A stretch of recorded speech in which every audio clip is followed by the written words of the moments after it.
117.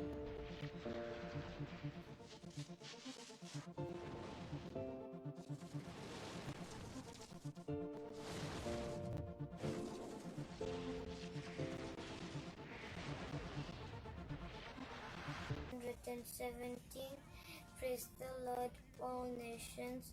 Praise Him, all people. His love for us is strong, and His faithfulness is eternal. I challenge you 7 years and under. Say the Psalms 117. You can send your videos to our Facebook page or Instagram account. By your videos to this number 766-260. God bless, stay safe and stay connected.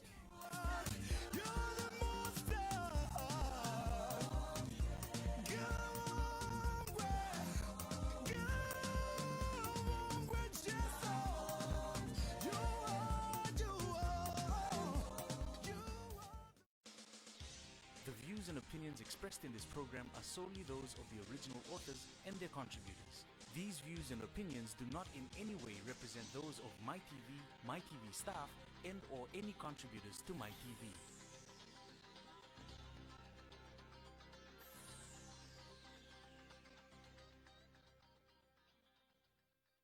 Nanon tabi na kay tiko nga buwan kalon siminani ko. Balik ko sisu na iwal nilang kelenga. No muy tabi na bambota. No na tabi na kalon na taga whatever problem, financial problem, or maybe sickness of any kind, because miracle do happen. Praise the Lord, nimbula binaka. O wiki nda baki na mataka ni singende indai. Wiki nda baki tika ni kebitira ramba. Wiki nda baki tika na nonda bitilo mani. Ena mataka ni singende indai. Wiki nda na siya matiko mai na mataka ni kuwa. Wiki nda baki tika ni kina matabu wale wa presidendi. Turanga na presidendi. Chochi kona rote na matabu wale. Honorable Prime Minister, porengi mai ni marama. Kena no mani mata bubal. Wakina wiki mdo na ministers leoni matanitu. Wiki nda bakiti na sana itini kabani nonda ponua na vi turang bale na marama bale. Vi matangali na tigina na toko na ibusa na vi kor babiti. Wiki nda siya tigo mai na matakaniku. Wiki nda bakital tenga wiki nda na sala itu mai balang. Dala ko beka bakang gito, dala ko bakang ande, dala ko tumbe baka takadak. Siya tigo mai na matakaniku.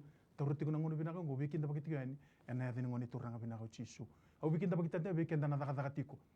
Tigo beka ngoni sala. Travel tigo mbeka, se tigo na no office, se tigo mbeka na mai vale, do tigo mbeka na biloti, do tigo mbeka na bilo we kata. Ena mataka ni singende inde, wiki nda bakiti ko yani. Ena ya tatale ni ngoni turango chisu, ena mataka ni singende indai. Baka bini bina lebu, na bikuni bilitaki, kina my TV director Stanley Simpson, wakina CEO Mrs. Rachel Bulon. Erembi undona yu taba tabango, memai. Baya dori kina na masulaki. Miracles do happen. Moni tikina baka rombuka. Ya woni tinigan dua, kina tinigarua. Waka bina bina kata kati kono tong bulan na pingaravi na pal ni bola na mai TV. Waka bina bina lebu kinang kasi lebu ni songo lutu. New Methodist Christian Fellowship. Talang kasi ato na isa poseado bulaono. Ena buni kena rau ni mai bango na kena irai. Ya ato tiko na vi masulaki kena isebu kena matai ni nonda bonua. Weekend na I would also like to take this time for the non-Itauke speakers to welcome you this morning in the mighty name of Jesus Christ our Lord. Wherever you're joining us from the app of your phone or from your office, or you're joining us from overseas, whichever country, continent you're joining us this morning, I would like to take this time to welcome you in the mighty name of Jesus Christ, our Lord. Thank you for giving the time. Thank you for taking the time to join us this hour to pray for the country, to pray for the nation, to pray for the family that will be texting, that will be calling this morning. We just want to share with you that Jesus is the answer to your inner pollution. Au bikin dapat kita langan mata ni ko bero ni tala rautiko kito may na may binga rabiti ko na mata ni singenda inday. Kinda bakati ko ng bulan ni tala do silele. Wakin na ng bulan ni tala gasi taufa na mata ni singenda inday. Wakana kena iba raw ni daw masulagi raw na ponua na mata nitu kena loto. Nangay beran ni anay mata ni wasi ni bi masulagi. So surat dar ko ng bulan ni tala do silele me ko tikinto mata ni ultang. Ki mami tiko na kalo na matakende indai kito may indambe na nomuni tamata kito kena kuri o kena tomo walanga na loma ni madongo kena be singa sawoti kena may labeti ka pa pini na katagi tiko na be kakede kuni sada kabati na ni mami bonua kuni da kabana ni mami mbula ka pa kina ngende indai rano kuni pa po takatali na mbulongo me tukuni ke alu takatali na pa pini na lebu be kemuni chobo ni lebu bunga na ni mami pa pini naka e na bugini nomuni daga loloma ko ni sada ka bachu na ni mami mbula membaleta na ni mami bono lo mani ngo ko viti na mataga ni singende indai ke mi sada mbora na bono o viti e na kena ve korkoro na kena ve anu kena ve busa kena ve toka na mataga ni singende indai na sana tiniga ba lau da kaun robe mbua maduata mba ra nandonga bosa serua na mosi te levu rewa na itasiri lo mai bici kandabu rotuma na mataga ni singende indai wilikina na maten tu bune tolu kumbuna mbore basanga kena maten tu to bata donan rau Dios ngabuluga 5 na vetikina na klo na mataga indai dona undolu donan rau Dios ngabuluga tolu na kena ve korkoro bo viti na klo na mataga ni singende indai na busa na matangali na kena toka barabi nandelana na kena ve ulu ne bunua na ve da kau na ve uduai boda kena ngolingoli gima mi krea kala beta na mataga ni singende indai tamangu me umbra kena no mninra na bonongo go viti me pakana ni mami dauraka na mataga ni singende indai kena ikuriga kena tomo walangani be singa saoti mai na singa no ga do na mataga ni singende indai ke mami be bo bini bina kata tale be kemuni na bono bina ka ngo viti no muni na klo me tutu ne ba muni na kena be korokoro na kena be matangali na kena be toka kena be lo muni abusa na klo na mataga ni singende indai e na sana tinga ba kena maten tubu ne tolu ko viti na klo ke mami boga iota kana mataga ni singende indai me sai tutu ne ba muni na klo me boga dorkina na daga nilo mamuni me boga sa boga dori saka chiku mai lo malangi ni singende indai o so chiki mami turanga na mataga ni kuwa ke bunga na ka ke mami boga dal kata kane lago ngo e na ne mami bonua na ne mami be korokoro na kene be matangali e na kene be toka na kene be lo muni abusa na maten tubu ne tolu ke mami sala beta na ba mamasu na mataga indai ke tuna ne mami nruka ne mami malumumu lebo na ngauna ke mami bukitani be kemuni ora na liulu ni be abusa liulu ni be matangali liulu ni be toka ora na turanga ni korona klo turanga na marama leo ni be korokoro na klo mataga ni singende indai e tuna be ka ke mami ndundu kina ke mami sanga ni toto batkina na matamni e na mataga ni singende indai ke mami labeta na klo na bonuango go viti me umbra ke na nomninra mai na ulu ni bonua kena be mbarabi mai na kena be mbarabi me ado kena be ulu ni bonua ke mami masulaka na sasalu mai waitui na ikani waitui wakakina na be ikana loma ni be udi wai na klo na loma ni bonua na kena be buata na klo na mataga ni singende indai ke mami sa masulaka ta tau naga be kamni kena umangele kone silebe ke mami na klo na ngauna renre ke mami lago duruma chiku indai ke mami boga binibina na klo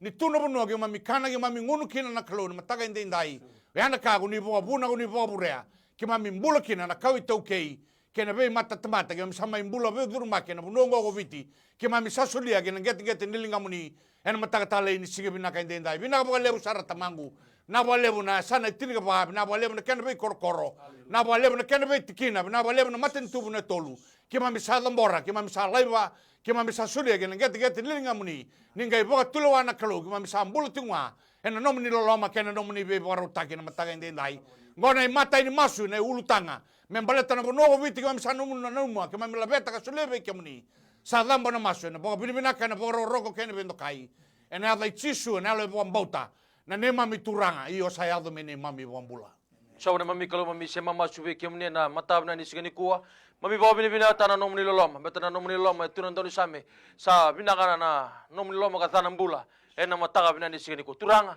mami mai thambora be kemni na karoni ulutanga na matani kuwa mami nanu be kemni na matin to vichin matin to ni watara me belutaki merandambe na tutu ni belutaka na ngonongo mer stabana uluni bono na ngonongo mami saba bini bina be kemni thambora be kemni na mbula turana presidendi John Honorable His Excellency George Konusi Konrote na kalu mami sama sala be kemni nona bu vale nona boli bola turanga or turama kumbuna turanga sa thambora be kemni ena matabna ni sigini ku masala be kemni na mbula turana prime minister na nona bu vale na nona volleyball bola nona bingarabi tuna bi kai la lawa kataka tuna bi kai tubu kataka turanga mane mburandele ni luna kinan gete tene fana au sa va ko kote ko na ko ne da mi chisu ena mataga na ni sigini ku masula nona mbula na cabinet minister se chiri karua assistant minister se tole thiwa na klo masula no tombula na Tony be sanga masula be nona tombula na turanga ma speaker ni mbose lawa na kalo o turanga ni suleber na buku na eloma tua ni be bako ko taki ni belu taki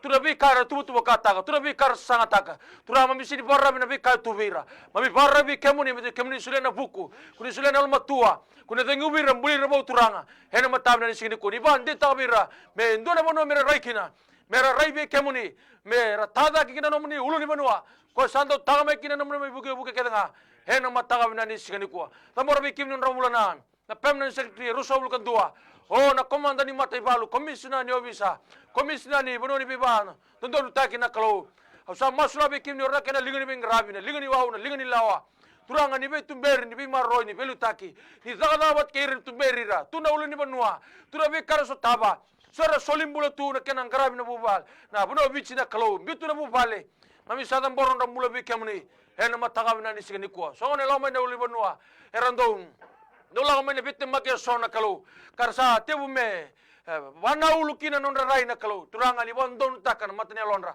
mera ravi community ko nga kau tene dada butu muto kau tene dada duka kau tene turana dada seni bakana lo mamni turani be bondon tak ni be sosowata ki turanga hena mataga binani sigani kuwa tambora be kemni turanga na nonra mbula kurna matne bichi ra tune be se buti be se burabura era mata na bono bichi na kena makete taki na kena bangrai mai na be sesanga so na be buke so na be sesanga bai labo so na business na kalo tura mam sada borno rambula biutum mena bu fale bina bale turanga na nomni na be marro ni bilu taki ena non rambula ena mataka bina sini ko turanga na maten to bichi sangatan do na me bambauta meki mami rai kina na kalo ngongo mami sarai ngabi kemuni se kemuni ni mami nunui se kemuni turana ni mami kambasi se kemuni ni turana ni mami ulu batun dai turana mami ulu ni banua ena tagame kina na buke tagame kina mami baba de nguna kalo ena matab na siri ko turanga serbar kina gigini balu serbar kina oso ose ser mami masabara be chawana mami kalo turanga mami sadambor na maten do bichi be kemuni kina ngete tinga muni matau sandong dina muni na bibaro taki betumberi vado kani thada mana me yalo chua kina lama muni hena matabi na ni sini ko komindo kai chua kina na muni o turanga na muni chisu na ni mami wambula. Before this morning, Father, we remember the churches this morning. We remember the different denominations. Father, we thank you for your mercy. We thank you for your love. We thank you for your protection. Father, we thank you that we are able to breathe and see this morning. Father, we pray for the different denominations. We pray for the general superintendent, the presidents, the leadership in each and every denomination, Father. Maybe we are known by different denominations, Father, but we serve one God. And our manual is the Bible. Father, we remember the different churches, the different denominations, Father, the senior pastors. We pray for the pastors. We pray for the deacons. Father, we pray for the brothers, the sisters that are out there, Father, taking the gospel, praying for the family, Father. Father, we commit their lives unto thee this morning. Father, we pray for good leadership. Father, we pray for honesty and integrity. Father, we pray for maturity. If there is a time that Fiji needs to come together, that the churches need to come together, that the leaders of every ministry need to come together, Father, this is the time. They must put aside their differences. Father, they must put aside the name of the churches. Father, they must put aside whatever that is separating them. They must come together, Father, in the name of Jesus, to pray for our country. Turanga binakabalibu na matakani ko. Nakabalibu na bisongo lotu tau do sar. Ke mami sana numa na tambana libu na lotu esle. Na numa turanga na eklesia na lotu katolika. Na numa turanga na lotu rikabitu. Na AOG. O binakabalibu turanga na New Methodist Christian Fellowship. Nakabalibu na Anglican Church na lotu na LDS. Nakabalibu turanga. Na bisongo lotu tau do sombe kasanga ni dabutan na tanda turanga. Ke mami sana numira na matakani singin indai. Na balibu non rambula na italatala na italatala lebu na italatala lai. Ori na tuirara na ibaga tawa. Ori na ndiko na sista na barada. Ori na fada turang. Ke mami sabi masulaki. Turang anira na daga na ndina. E na ndondonu ke na sapa. Dabura ke lebi turang na yalo ni beibala. Dabura ke lebi turang na yalo ni indui. Yalo ni indusin. Yalo ni beibala. Yalo ni beingati. O turang na yalo ni siang ni biya daga bata. Sama suna nunggu kalau na matakani kuwa. Non rambula ke dasar na beingase lebu ni soko lo tuturang.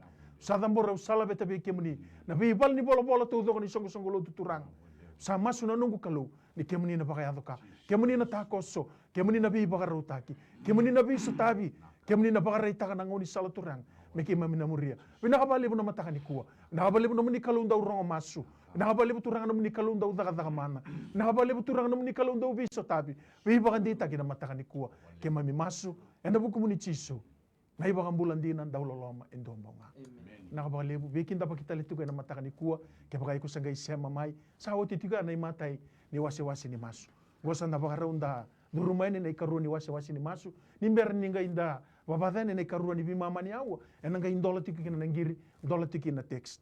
Vikinta bagi tali tiko bakan dona matakani kua, kaya bagi kusagai siya mamai, I welcome you.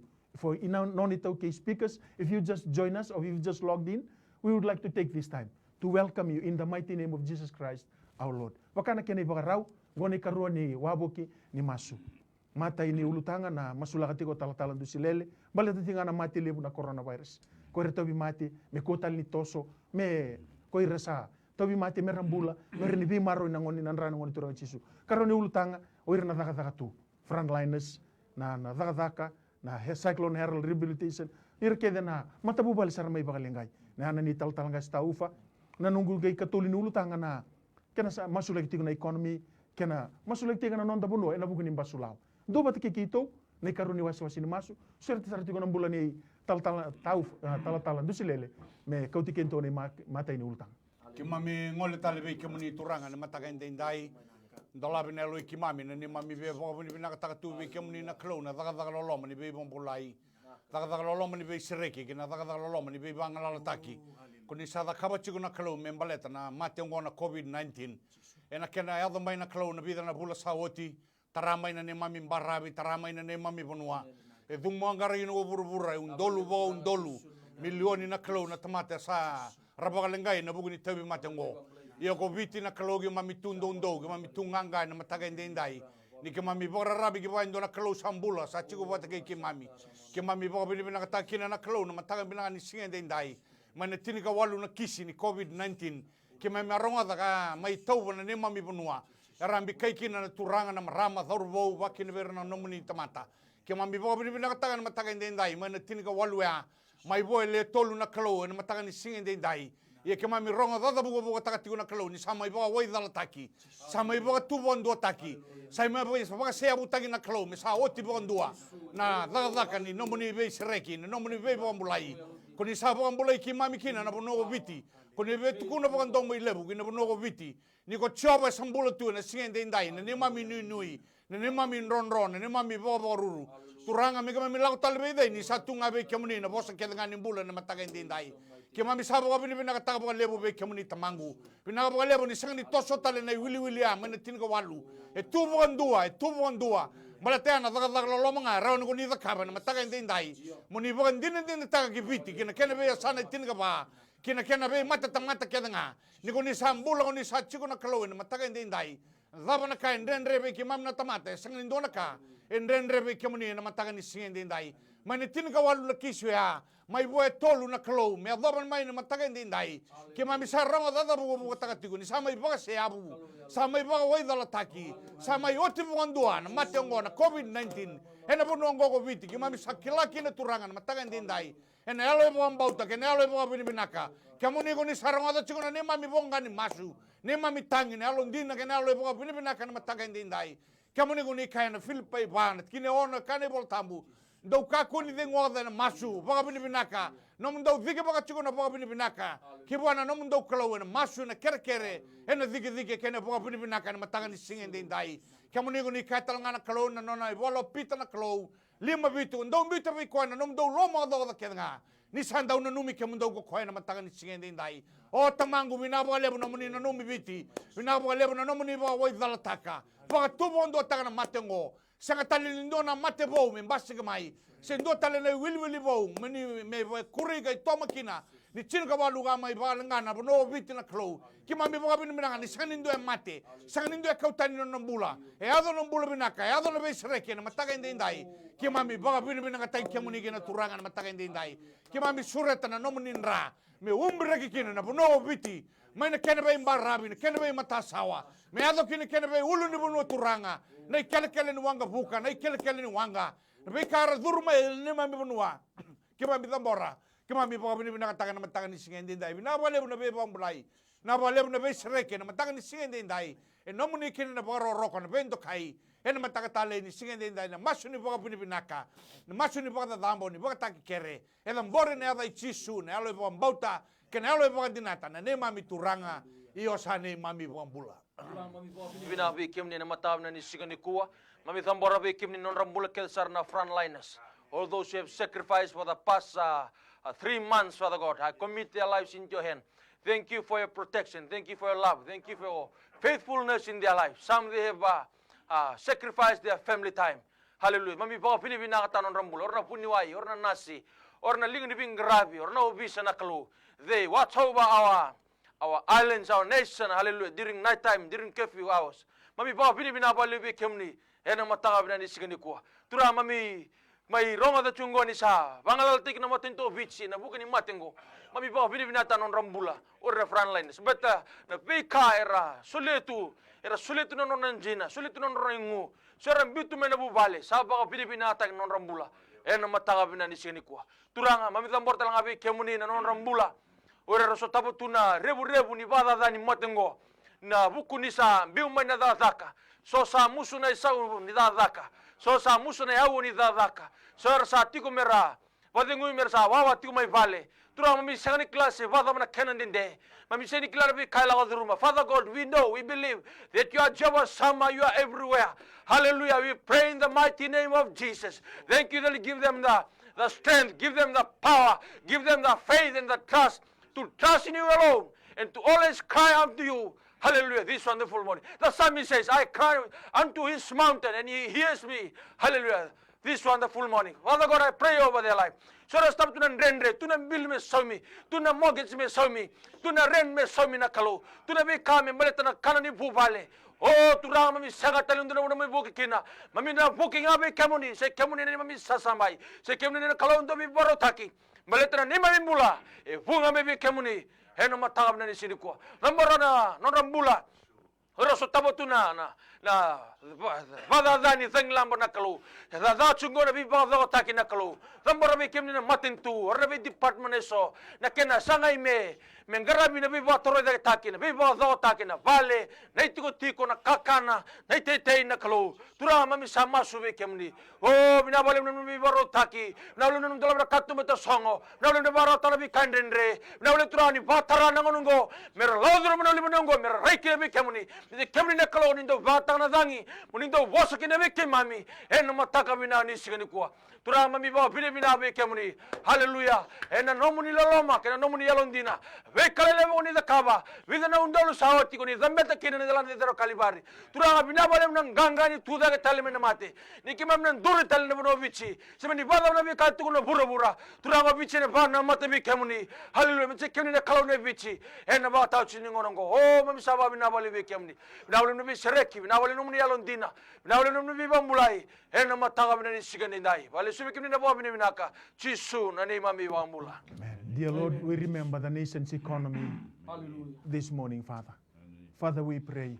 There's no denying the fact, Father, that the country has suffered. Not only in Fiji, the world has suffered, Father. But the Bible says in Psalms 24:1, the earth and everything to it belongs to you. Father, if you've allowed the coronavirus to come, or the COVID-19, Father, the Bible says in Jeremiah 29:11, I alone, I know the plans I have for you, plans to prosper you and not to harm you. Father, we pray and we believe.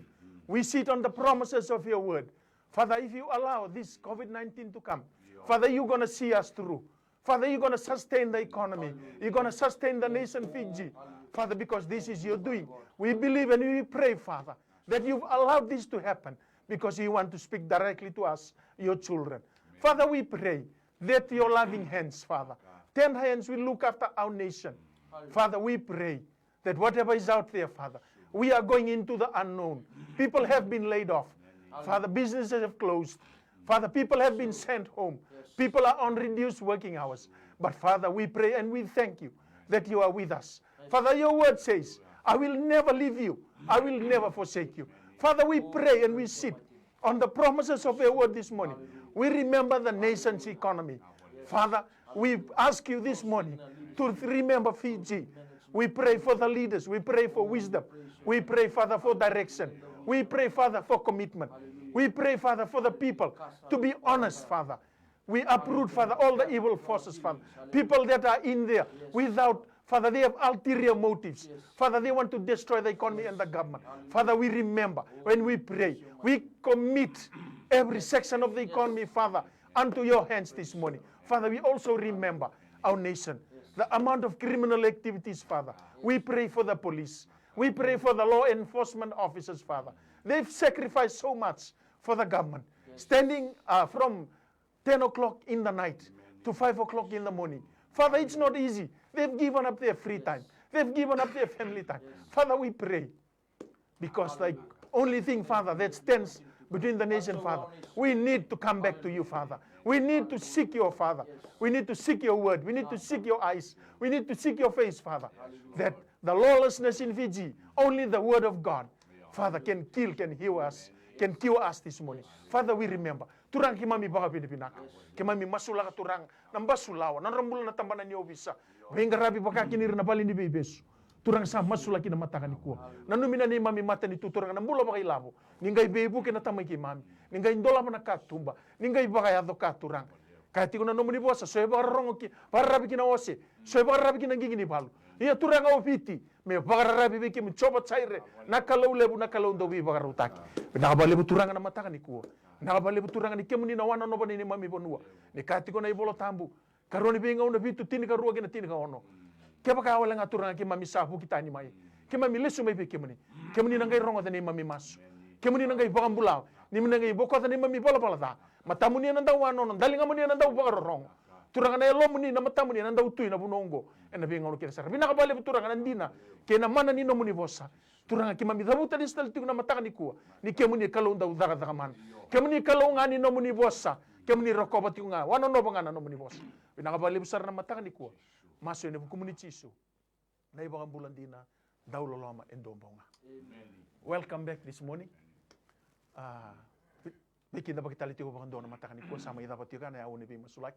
Ni mbera tigo nga ni dala ko tiga ni na kena tawri na taliboni, kena tawri tigo na text na matakan ko wili tigo na text. Bikin dapat kita lihat doon matakan ko. Kaya makay ko sangay siya mamay, kaya makay ko sangay online tigo may. Kita utur nang binako may kita kinda baki. Ukun ron ital-tal kita undambi pata tigo na matakan ko. Pinakabali mo na numuni ngauna.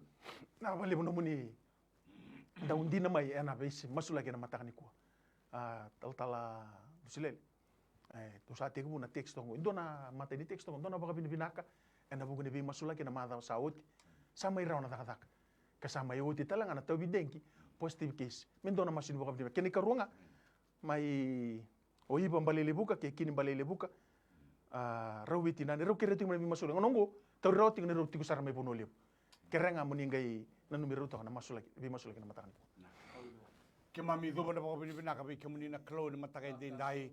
Tega buding gomiti ko na text na matakan ni singini kuwa. Kemami baka binaka taka baka lebu.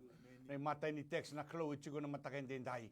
Baka binaka tayo ng bula lebu samay rawa. Samay siyabo na dengi na klo na matakan ni kuwa. Kuni baka raw taka na klo na matakan din dai. Me sama taka nga ni baka binaka bi kemuni chobo ni lebunga. Bati kemuni na klo ni sanda udaka mana. Ni sanda udaka yado. May nandame ni baka mbaute le ruwa se le tolu. Dabuta na thamuni. Kane bola tambo ni sanda utigo na kender maliwa. Ena matakatala ini singa inde indai. Uni boka tuda kataga na wa malai. Uni boka tuda kataga na loki loki. Rai na matamboko rongo na ndindi bara. Mangai sang ni rao boka daba. Niku ni dakaba na. Daga ni beisa reiki. Ni be boka mbulai na matakatala ini singa binaka inde indai. Kima misama sulaga na text raya na mataka ni kuwa. Puno dabe ndambe tigo maikina. Puno dabe boka rongo tigo maikina. Ndambe na boka mbauta na mataka ni singa inde indai. No ito itabi na butungu na tangi daga ki buwana klo. No muni tabi na boka mbauta mai na klo na mataka inde indai. Na kalau lewo choba na dakaba na daga ni beisa reiki. Daga ni be boka mbulai na mataka ni singa inde indai. Hado na ngauna. Mana tukuni alo takatalakina ni daga na loma ni be boka mbulai ni beisa reiki. Ko choba ni leobunga. Sa dakaba chiku mai na beisa singa sawoti. Ya dakaba chiku na singa inde indai. Kana dakaba chikua. Me dhoba na iba tawo chochi ke pura. Bina boka lebu na mataka tale ni singa inde indai. Na boka lebu na non rau text na beti nani na kalau mai bono lebu. Iba mbale lebu kaba kine be kini mbale lebu kana mataka inde indai. Kena be we kani na kalau. Gima misana numero tau. Uno da bartau borrongo tiku mai kina. Mai bono lebu na mataka ni singa inde indai. Sa masu ni boka mbauta. Ena mataka tale ni singa inde indai. Na kau ni lo muni ni alo tambu. Ni na rau ni adobi rea ni na kalau. Na daga. Be ba kurumbu itaki ni. Daga ni linga muni. Ndonda ni na kalau na mataka ni singa inde indai. Sa sengi ni mbau leka. Muni iya na be boka mbulai. Muni iya na be sireki. Soli na boka dengu. Non rau mbula na be tinani. Ba kene bertau na kena be wekani. Mataka ni singa inde indai. Kima mi boka bini binakatagi kia muni kina turanga. Oh, kima mi sading goma na mbula. Kima mi sading goma na be sireki. Kima mi sading goma na buwa-buwa. Na mataka inde indai. Boka le sui na boka bini binakana. Boka roko na bendo kai. Lambo na masu na adai chisu na ne mami soro. Kane mami boka mbula. Amen. Talanga kasih tahu fondona teks tongo. Mai lasi village mai sila toka mengai masuli ke mantangan ando mulai lai family. Kani karuni teks na Raili ko family. Ay pakambuti nung tiko may naselay. Watang na mata po wala men rekay wala. Nimbera taraman doon ng girgo ni sambula binaka. Praise the Lord, ni sambula binaka. Mai now kere ni posto ko may dake, no muni kere ni bi masulaki. Emeni mai ni posa mai kitu sarungo di community ko ni mbula binaka. Iyo mai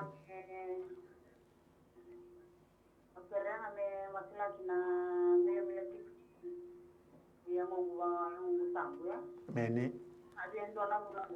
Meni. Ko ngaya nau? Susu apa sama?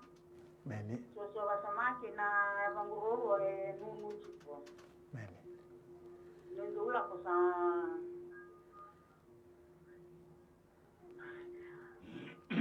Iya kena bangungan na do nunu roro cipo na bangun do sikila cipo binaka. Meni. Ko ngaya nau? Iya. Nakadabe na pakambauto na matakan ko ni kalawi rawatan na kakidenga. Siang ni dona kain dendre ko. Tal guys tahu. Turang sama sula na bulani na na mataw na nisigani ko na fi kalau duruma na mate na mila na klaw na nunu ni apana turang sa komanta na ali mila bita na bula rusa na kau ko na chisu hena matani ko sa wambira na bula hena nomnin dra sawa hena mataw na nisigani ko turang me gai ban dine ta nau ni na wati bando na mila wati na nunu ni aba hena kau ko na chisu mena bulan dala luna kinan get kita ni apana haleluya masulabi kenu na bulani bubale mai domli lai mai laselase masulata na bulan ni bubale mai ndako la watalagi na bubale mai nasalai tulanga seni biklara kartu la duruma e kemne kalagoni sa klan nor tombula ni beso tabi ni bibaro takin dola berkat tu songo baro tabi kanendre hena matani kuwa ngorni mami masu damni chisu nene mami bambula Tala Misilendona. My name is Lemba with 3 children and my husband is away in Australia. We are going through a lot concerning our marriage. Need prayers, please. Karwani text. My son Alipate having heart problem admitted in hospital. Need prayers, please. Talang Misile. Kemami bawa ni nak kami na kalori kemami tinggal mana mata ini teks. Lagu mai Australia na mata kan singen dendai. Na bukan dendai ni bubale. Lagu durumi tiko na kalori kemami bawa ni nak kan mata kan dendai. Kemuni na beka kemami donu makan na temata kemami kain dendai. Segen donu kain dendai be kemuni. Na mata kan singen dendai na bubale ni lemba na mata kan kuah. Kemami sadabuti kemami sakadiva. Na kalori na alo ni ndawi bawa totongan ni bunida. Kemami satamu suka kemami satangu tubo na mata kan singen dendai. Me bakal suital mai na bulan na taman ratogi na loma ni bubale me bakla ni tuna no tabi koni kadibi ko ko ni nuite ki ko kina na kalona mataga ni singende ndai me ado na vele subin me ado na do vata me ado na vele mani kamo ni goni bobuna na bubale na mataga ni singende ndai na daga ni buni dana daga ni tebor na klo tangu tobi bor sai wakamai na ranu bugo wanga na mataga ni singende ndai sangna no mai bota na loma ni bubale wa ngar don me ngarabi choba ni lebunga Waktu sana kuni sambul kuni satsi kuni matakan ni singen dendai. Ne karoni teks na kalau kima midingo matalangan. Bawa bini binakan matakan dendai. Kima misalai bawa kamri na buni tobi mate. Buni be kaya be suki kina nambula turanga. Kima misal kadi bana nambula binaka. Kima kadi bana be cereki. Kima kadi bana buai na matakan ni singen dendai. Mena tukuni alo takan na kalau na. Daga ni be cereki ni be bukan mulai. Kau kuni sada kapan na matakan ni singen dendai. Kima midingo ma kima mi bawa bini binaka taki kima ni kina turanga. Ena matakan tale ni singen dendai na masu ya dambo. Na alo bang bau tengah, na alo bang dinata, na ada cisu, nene mami turanga, nene mami bang bula. Talang kasih tahu, untuk nanti cenggo lanyata 18 years old, tapi cancer ni sui, durung na CWM ICU, saat itu apa tu orang ngon na cancer, kerebe masulai. Kena karoni teks, mesti si durung na ICU, mesti na serena, kena bubu kerebe masulai. Talang kasih tahu. Turanga sama sulangan na kia tek sela cuma na matanga ni kuwa ero duru chiko na ICU turanga non renta bondamu ni toy mate ngonongo au sa keren operation dia tamelo malaki besere ni bibambulai ena kau kone de chiso na matani ko umbila non rombula non ni ndra sosaba bila non ni dala mana bila non misereki bila na mbula au sa tabura turana la sala haleluya matawna ni sini kuwa rokomindo kai kina na dauni oh ne damni chisu na ne mami bambula amen talan tu silele au ngandre pa me masula kina nungum pula bakayalo me bibu kina kalu nona ilumu kena nona wiso tabi kene karuangan ni teks do ti kuna nunggu bele we ne kawal ni singa ni bula sarangango Au sa baka tingui mai nanung kutaka na watingu etiko mai Australia. Ka sa sianga ni support tiko mai. Kera utiko pakara rabi ke lubengu ka sa ndrendre nambula kera be masula kita landu sile. Ke mami vobi na ka ke muni turanga ni mami dingo mati ko na kere be bu ke na mataga ndai. Ke mami alo bo dengo ni ke mami masute ndona klou. Ko e kana ndene no muni bosa chere mai chinga bitu kalau ngata na tamate bo rabi be choba ka sanu itagi choba ngana klou ni mataga ndai. Ni kana ndau ni same ndu tolu.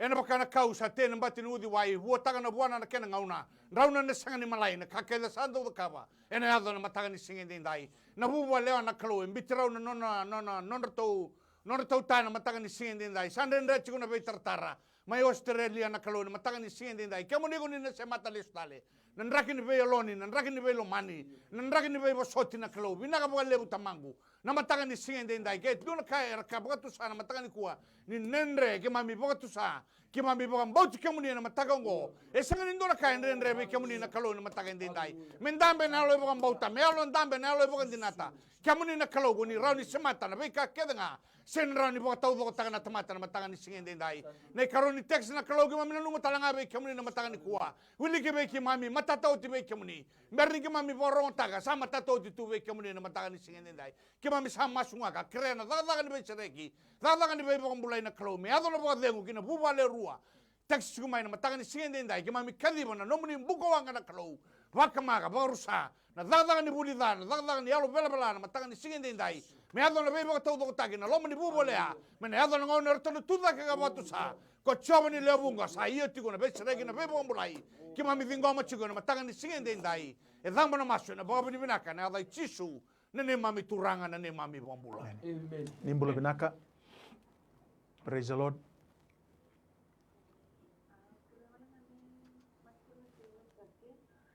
Many.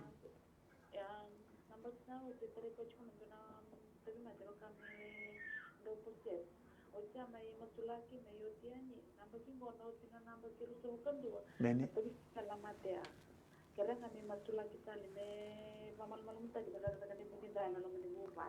Kerangan ada dorubo now? Osake. Iya. Dau durmi koti kuna elo bela. Iya, bukan mendur ko Many. bela. Ko nga ya? Iya. Nakana undambe na bangambauta na matakani koni kalau ndau daga mana kalau lewir nangilo si lewir tanah bela. Coba na tamai ke mami sama sulak na bulan isak na matakani kuwa. Turangat sisu. Tawara ula beta bekim na bulan sa tangu tu na daga ni buto. Elo bela lakotani bangala la bakati tikitan. Kaku ni mai bilas tagi tikuna bulongo. Turangat sisu ni daga mana. Gangani masu na matakani ko mai turang na bakan din sa. Ni bulan tikun dona kalau ko sanga sarangan dona kain den rebua. Turang usa dabura ka talara ka bakati tikitan. Na elo belango rusa lebe na kau koma ni ada sisu. Sabaka tu sai nambula, sabaka tu sai turanga. Na sireki, sabaka tu sai turang. Nambule tau na matakani kuwa. Moni labeti, moni rekobi, daga man. Sisu na ibang bula. Praise the Lord, nimbule binaka. Meni, nimbule binaka. Mai namuni ker ni masulaki. Kemni sarong odi kito tiko. Kemni salai tiko. Iya, nimbule binaka. Mai now, ni bosa mai namuni ker ni masulaki. Iya. Mai. Au vea ker tenganderen masulaki. Iyo. Ni totar tu mai senai. Iyo, mai. Rento lava sale wakalo ento sale u. Me rento bata tol tagi mai samba la usaranga. Amen. Wanga buka me barra take. Amen. Ile buto tabe tu ngai sa tandrentina. Oh, ko nga nau? Iyo. Naka. Ke na masulanga ni to chico sa rin le wando biwasa sa take gura. Naka nau. Pakanga non rakava. Non ravalata kalau non ratako sumai gura. Israel mai bekoi. Mai tipita ke kenan eh. Amen. Non ravalata vira me sara totol mai sambala non ralakutu. Naka. Ko nga nau? May nindabe na bakang bauta na matakani kuwa ni kain rin revuana tamata sararawa na kalu tal-talang gastaw. Turang usama sulang na kir ni nawe na matab na ni sigani kuwa. Oh, nilang durmo tungo na buru-buru ni tata songo-songo. Turang kem nan dolam na katumba ta songo ni na baro ta na bi kandendre. Oh, turang abina pale turang ni nan damen deo nau. Ni na baro ta kendo na lesu ni sala. Me lesu mai kina na lulu ni bupale. Ena matab na ni sigani ko. Turang mami sambita no na kere kina nanum nindilan tebel ni baro taki. Ena matab na ni sigani ko. Masla talang to bupale. Tuki national biba totongani. So na bi kali biba so sataki. Au sa thabura na lo sala. Ena kau ko ni da chisu. ena matani ku samboran dere no tombula no tombu bale ena nomni ndras pasaba ena matani ku ngore mami masu chisu na ni mami wambula Tala dusilele ndona teksto ngo me masulagi na mbula ni isaki ke salu raulu bengu ena visuki ne vuni ni non raumbula kene karua au baka bini bina katiko yani ena buku ni be masulagi na noa sauti na dengu leaka kaya ke sa saba talanga na nungu sistem tala dusilele Kima mivingo mana baka binibinaka na matakan ni singindinday na mbula na isaki ke salu na matay ni text na kalo tiko na matakan dinday kima mivingo mo tiko na baka binibinaka kima mi baka mbauta na kalo ni ko ni sawan no ko ni baka tundalinga muni na matakan dinday na bonga ni masu ni kerkere ni bi mbula na kalo na matakan ni kuwa may nabuwa lewa na bu ni non ro mbula na ngone mbula na isaki na mbula na salu kima mi tabuta kima mi labeta na baka binibinaka na mbula binaka na matakan ni singindinday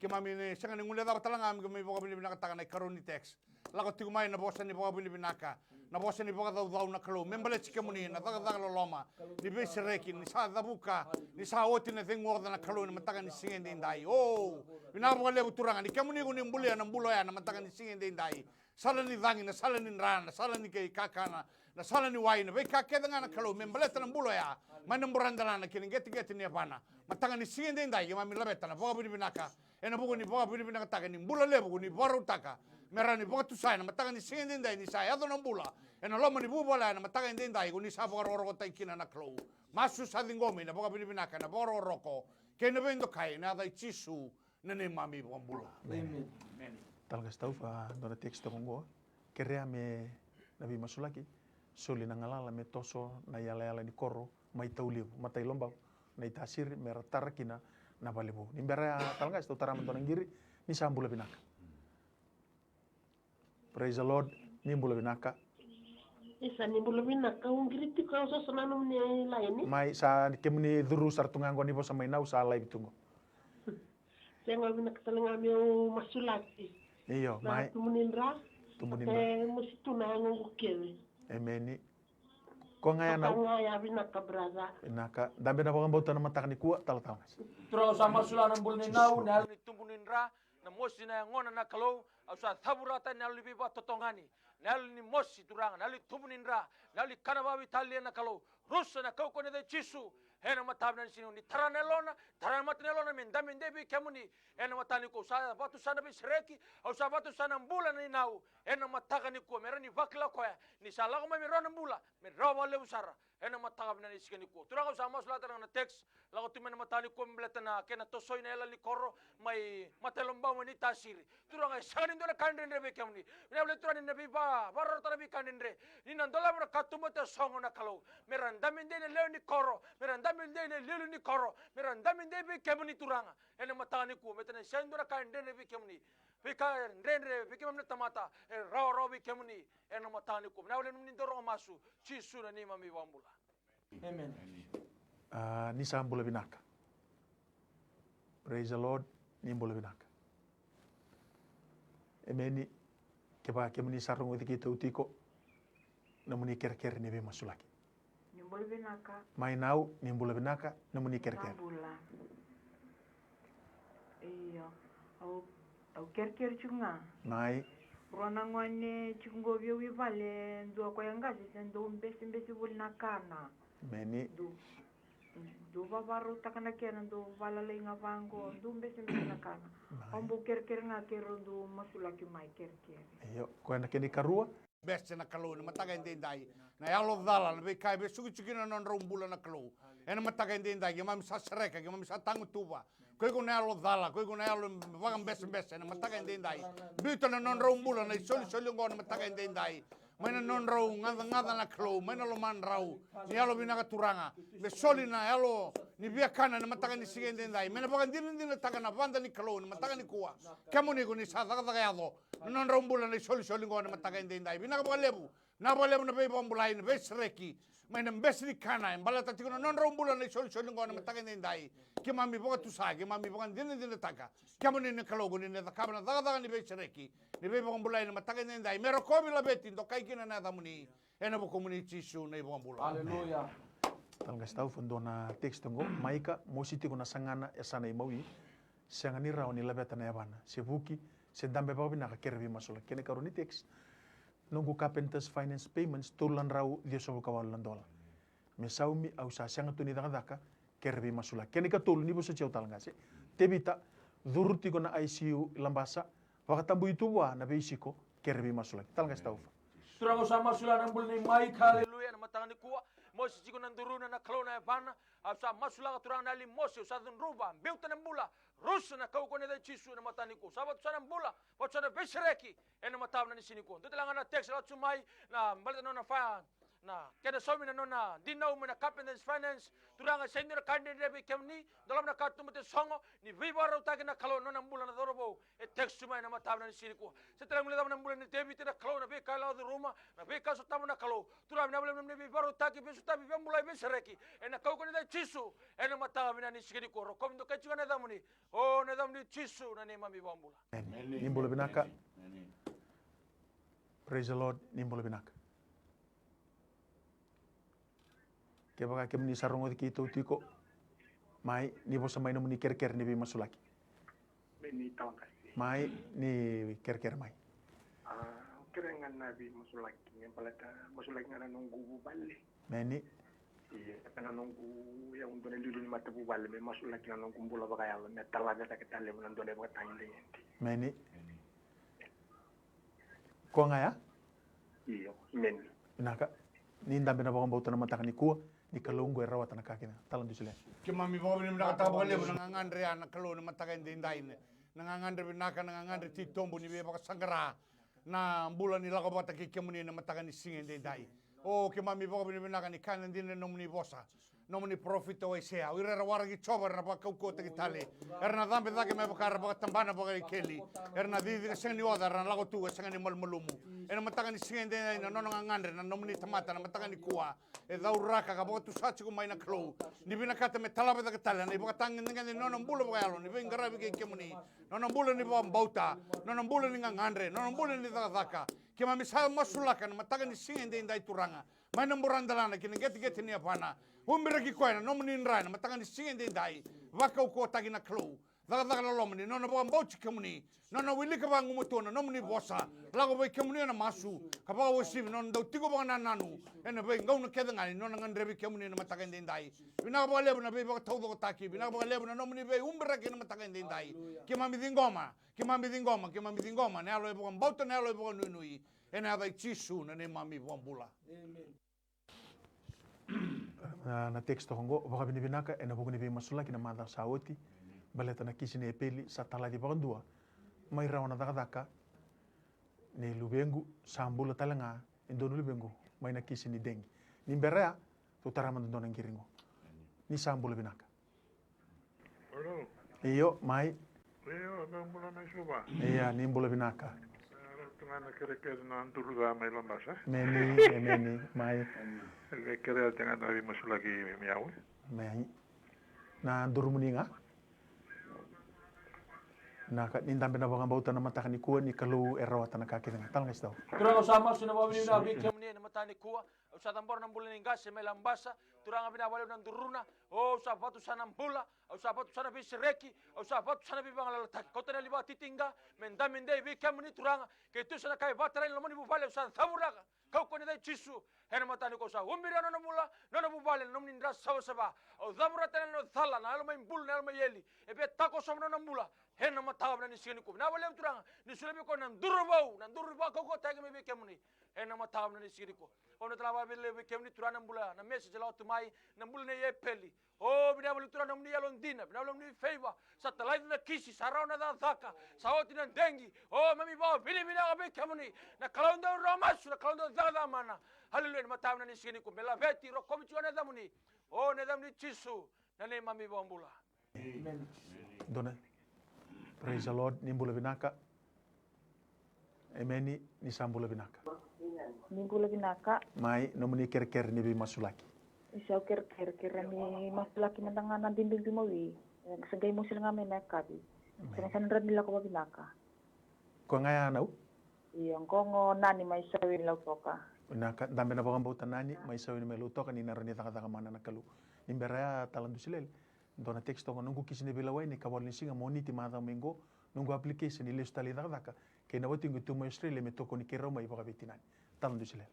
Kimami binaka na matakan ni singen dai turanga nang giriado cuma ibana no mani banda na matakan ni singen dai vekae baleta na non bulan na lingana mai lau toka na matakan ni singen dai kemam sama su na klo kemuni na klo ndo be baka tau do taki kemuni na klo ni be baka dengui na matakan ni singen dai ni ado na butungu ni danga ado na dengu oda ni ado na klo na vekae nuinga ngo kina na tamata kemuni ni sanda uchiko muni baka tau ndai taka na bula e baka mbauti kemuni na matakan ni singen dai ni ana be sotabi na klogi bwana no muni banda na matakan dindai melo toka ni ne adron bula na be sereki mena bakila ka bwan din na taka na matakan singen dindai mena bo tu sani buni bula sa ni sabo abuna na matakan dindai na talanga bo le na text chugo na matakan singen dindai ki mami dingo na klo na kisini be wai ka kina turanga na be ka membaleta na daka ki mami sama sulaka ki mami tatou na ka be kemuni na lulu ni matabu vale na bo le no to bo mbauta na klo kaundo no mai be kemuni na mataka le ni singen dindai kemuni ni sa chigo na kalo muni rongoda na botu tusa na boba masu na kerker na matanga ni singen dai daba na kain rebe kemam na tamata sanga ni dona kain rebe kemuni ni sati ko ni sotaba ena ya bu sarangani bo ambauta kemam ndame kina na matanga dai ena lo bo ambauta na lo bo dinato ya ni na yado kina na be sreki ene be bo ambulai kemam dingo mo na bulu binaka na bo boai na matanga ni singen dai me rokobi mendo kai kina ko kemuni na kalo le na masu salamba na bo binaka na bo roko another chisu na ibambula. Mene. Dona textingo me masula ki nambula ni tawi mate ni tau sasanga ni tau motoka na Subaru. Kani karua na bubale ni tau ta pakaya me kesta gitiko mai baka bura talte kana tao ni tar ni tau bale. Coba na tamai ki mame usa masula ki rona text na motoka bu na Subaru sangangan di tikina na mata bubale. Turangan ni kaiti ko na ibolo tambu sanga sarangan dona kain den rebe kimni. Oire rambule na motoka oire tubir ne so ni motoka ino muni. Turangan usa masu na pakam bauta ni mata bubale. Turangan ni bakan dita kana no to umbula na mata kaniko. Ni mbulo tikon dona kalunda uta kata kaman. Turangan ni karuni text no to uta. Mai tatao tiko turangan na tar ni bale. Na mbula besuki, na mbula ni baka wele.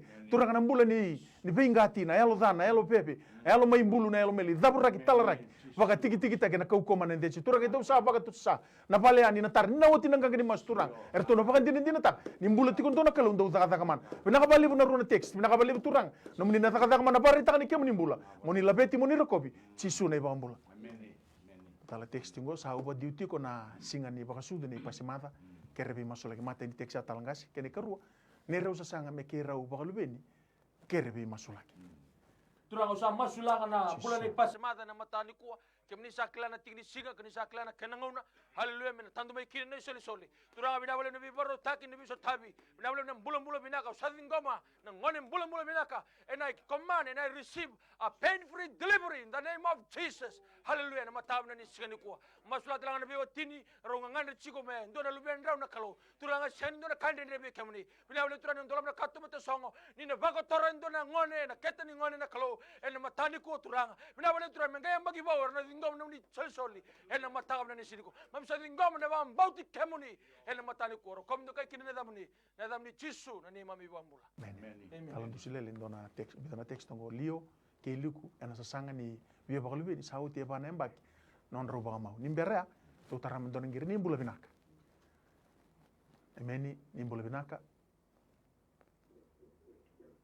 ke baga ke iyo maina unu muni ker ni bi masulak iya au ker me masulak nganong kumbula meni rumia wa mata mai nanda kungu ustun domo kina bang kusarera au tala ko tu babinaka rumah mata sando toto ngai ndo bakanga nu anu kutemo kena nda kungo imuri kena luvengu me ngoni binaka me umbre kina ndra chisu isapa karaula ite kutali ya bule naka vale usar naka dambe da baka bauta na una matakani kuwa naka vale nombolo ne lio ge liko na matakani sigende na kalo ga milabeta be kemuni non rongangan na kalo e koto na kalo na baka bauta ke na lo baka nui be kemuni na matakani sigende ndai Vinaka baka lebu na klau na beso tabi ni rau na marau taka na isau ni maso na mataka indindai ni ado baka indina kina non rau ngangandre me baka na ndambe na baka mbauta rau ndambe tiku kina na mataka indindai kaundo numai be kamuni na klau na buni mbula na buni be kake nga sanga ni dona kai ndendre be kamuni na mataka indindai non rau mbula na mataka indindai ni rau na baka tusa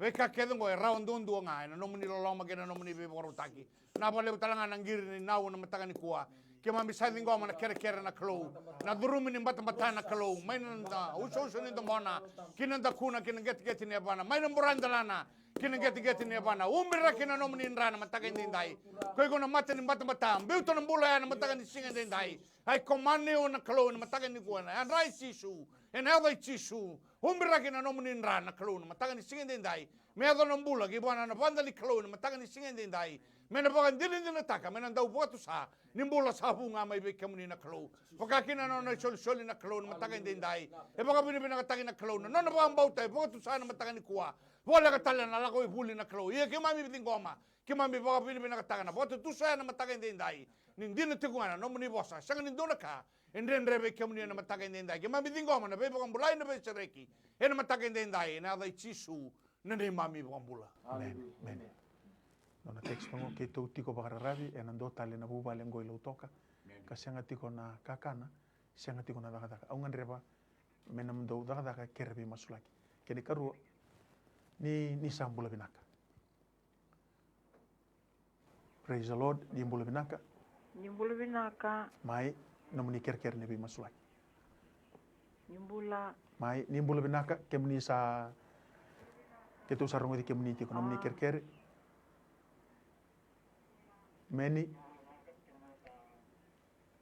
ker muni ibo samai ni kuni kemni sa live ti kongo. Ando anu kerkero ya wa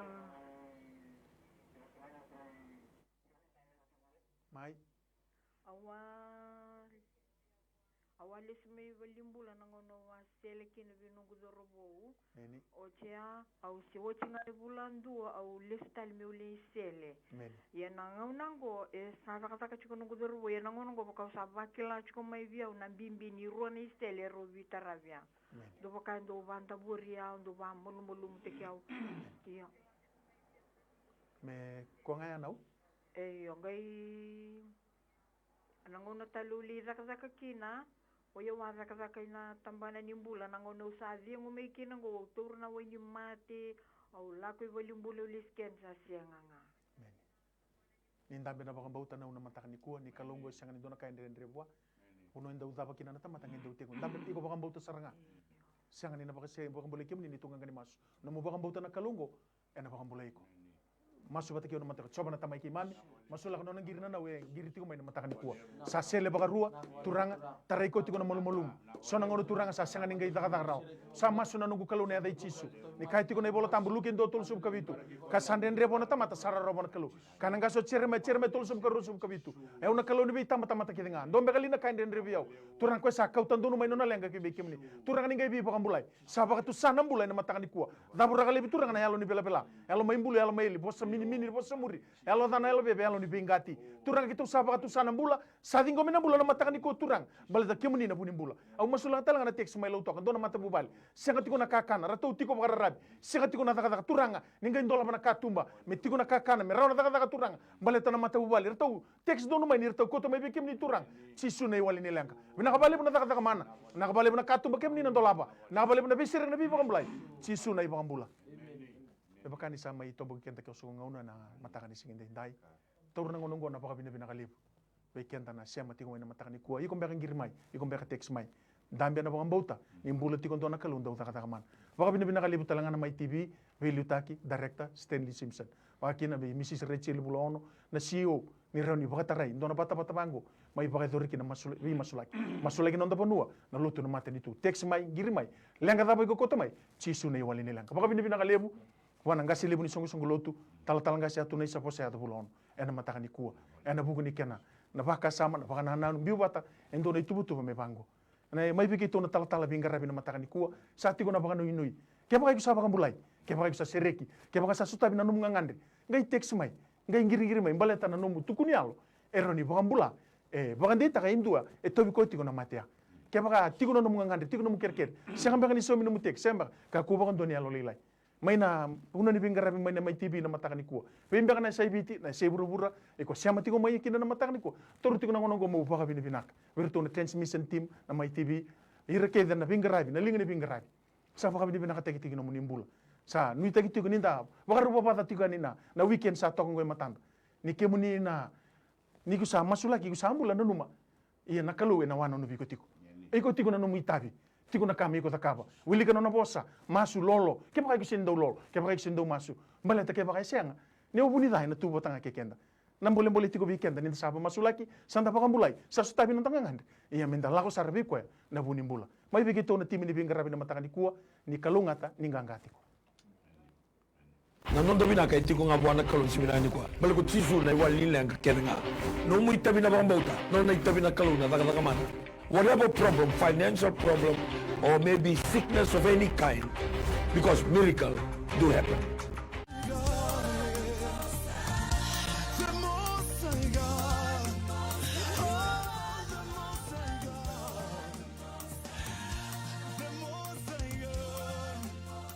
Elijah, Yes, cuz. you're next. Okay, I'm on my way.